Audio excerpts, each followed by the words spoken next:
All right. Let's see. What else? What else was I going to ask you? I was going to ask you about something today, and total. Oh, I know what it was. Yeah. I went ahead and I watched that documentary that you suggested to me about the pathway to the terror route. Yeah, the terror route. That's it. Yeah. Good, right? Wow, that was amazing. That's like the most amazing 9/11 thing I've ever seen. Yeah. And those were some high-level guys just shooting from the hip, weren't they? Yeah, they were. But the thing is you know, they obviously they're no longer in their position anymore. But to reveal all the stuff that they revealed, that was pretty amazing. That's a great. If people have not watched that, and you have Amazon Prime, it's called The Terror Routes, and it's a 2-part. It's about 3 hours or so. It's a 2-part thing. It's about little over 2 hours. Yeah. Yeah, it's really good. It's 9/11 like you've never kind of seen. All right, fucking Scotty, we get it. My mic's fucked up. Stop posting it, you fucking idiot. Fuck.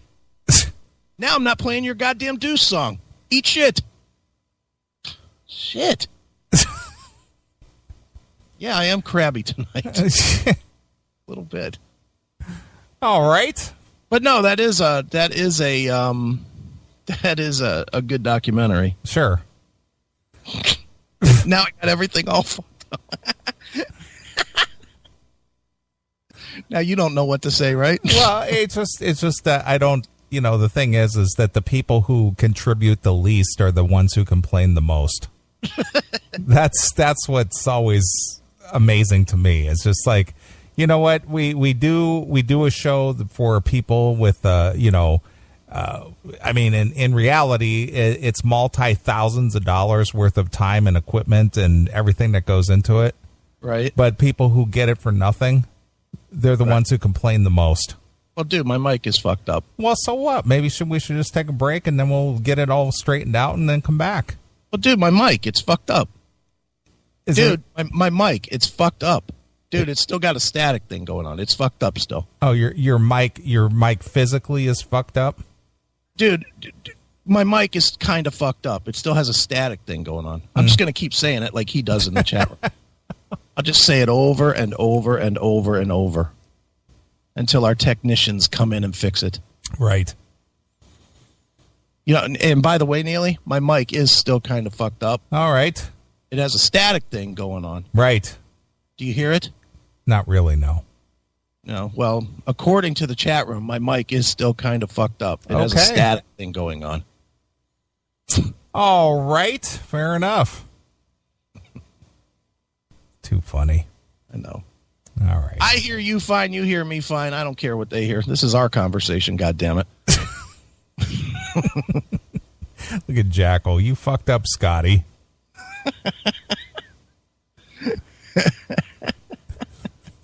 Wow. All right. Well, we're off and running. Yeah, we are. We're going. We're off and running. Sure. All right. Well, what the hell was I saying here? About the terror routes? Oh, yeah. So not knowing as much background history about it that this documentary tells about. Mm-hmm.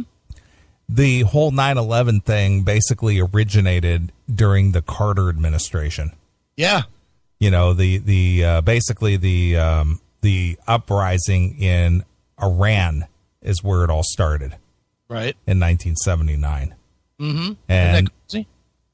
And then, it just continued to grow over through the 80s and through the Clinton administration. And then it just came apart as soon as Bush came into office. Yeah. Well, it seemed like it came apart really when Clinton was in office with the Bajinka, with the planes plot and with the trade center, the first trade center bombing and, all that stuff. It seems like they finally were successful when Bush got into office. But well, it came to a head when Bush came into office, but had Clinton been a good president and not been so mired in his scandals, he might have paid attention to what was really going on in the rest of the world instead of lying about his affairs in the Oval Office. Right. And there's I take a lot of heat, mostly on Facebook and whatever when I say this, but, when I was in the military, which was right in that time frame from 86 to 92, I was an MI guy. I was a military intelligence guy. And I watched firsthand as Clinton decimated the intelligence community. Mm-hmm. There's a thing out there called HUMINT, which is human intelligence. Right. Which is basically, not boots, but guys on the ground. Sure. Infiltrate. And he cut the budget for that. I mean, I literally watched half of our guys get forced retirement all at once because he just cut the budgets for that. Right. And that's why this shit was able to rise. Sure. Was because there was no people in that place in the Middle East. Mm-hmm. And it allowed that shit to grow. Right. Fucking sucked. Yeah. Well, it was a very interesting documentary. So if you're into those kind of documentaries and, want to hear it from the people who actually had something to do with the decision making and the intelligence behind it, you need to watch that. It's called The Terror Routes. Yeah, it's good. Very good stuff. If you like that too, there's a book that not by those people, by another guy named Paul Thompson, called The Terror Timeline. That book is fan. I have it. I'll have to, next time I see you, if you remember, remind me and I'll give it to you to read. Sure. It's a big, thick fucking book. Right.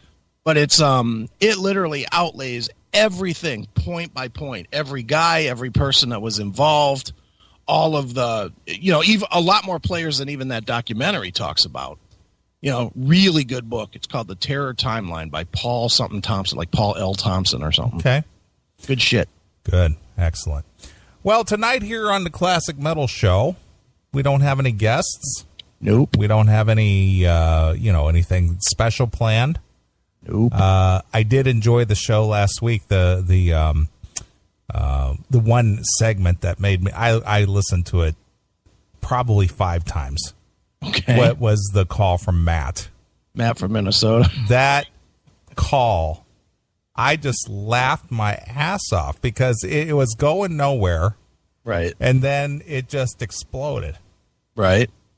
And just him rambling on about Vince Neil, and I don't even know how he got into that because we were talking Sharknado and then he just switched into Vince Neil. Right. It was just the weirdest goddamn thing. And then he went through his whole thing with Vince Neil, and then he's like, why are we even talking about Vince Neil? Right. And he brought him up. It was the whole thing. And, basically naming his girlfriend by name. No, whoops.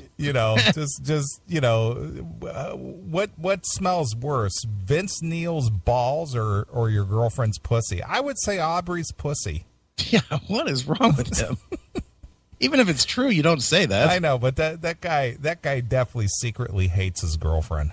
Oh yeah, he's just sticking around because he gets laid once in a while. Yeah, whatever it is, but you know that she calls the shots. Of course, because he had to leave the room to call us. Right. And then he told her, can we at least go back to the hotel by 8:00 so I can hear the show. Right. So it's just he definitely is a fan. Right, he is. Now your mic is all staticky. Neely, something's wrong with your microphone. It's kind of fucked up. I think my mic's fucked up. Neely, you're kind of fucked up over there. A lot of static going on over here. Something's wrong, Neely. I think there's static in my mic. Neely, there's something wrong with your microphone. Yeah. Lots of static going on. Yeah, man. Yeah. Better fix that before it's too late. Yeah, call the engineer. Right. Too funny. All right. Well, I'm going to take a short break here. I'm going to spray this board again. All right. And I'll see what's going on here with the static. Okay. So since I had gotten a request for some Kiss, yeah, I'll play some Deuce. Oh no, is that for Scotty? I don't know who it was for. It was for Scotty because we owed him that for telling us that the mic was fucked up. That we owe people? That's what he said. Really? He said he did us a solid by telling us that, so we should play him. Really? A song. Well, you know what? The thing is that gonna be let you in behind the curtain here. Okay. I don't owe anyone shit. Right. I don't owe anyone anything. Right. Actually, you guys owe me for 20 years of my life. Right. Giving you 20 years of CMS for nothing. Right. Never asking for a goddamn dime. Yeah. Aw, now I'm a fat, worthless fuck. Who said that? Scotty. Wow, really? Well, wow. It's tough. You know, I literally had this conversation a half hour ago about the whole fat shaming thing. I don't know if you saw that clip. Yes, I saw that Alex Jones thing and the Young Turks. Yeah. And it's like, if you're fat, own it. You know, first of all, I own it. I'm a fat guy. I'm going to be a fat guy. They're going to need a piano case to put me in if I should not be burned. So that being said, you can't hurt me by saying it. I am. I know it. I'm fat because I like cheeseburgers. I know it. So that's fine. As far as worthless, anytime you want to match a resume with mine, come on. We'll see who's got worth and who doesn't. Right. And as far as being a fuck, yeah, I'm a total fuck. Yeah, you even say you even say it on your little promo for the Spreaker for your book. Yeah. So try again. There's not much going to hurt me. Once you've been dead, words don't hurt. Sure. Sorry. Yeah.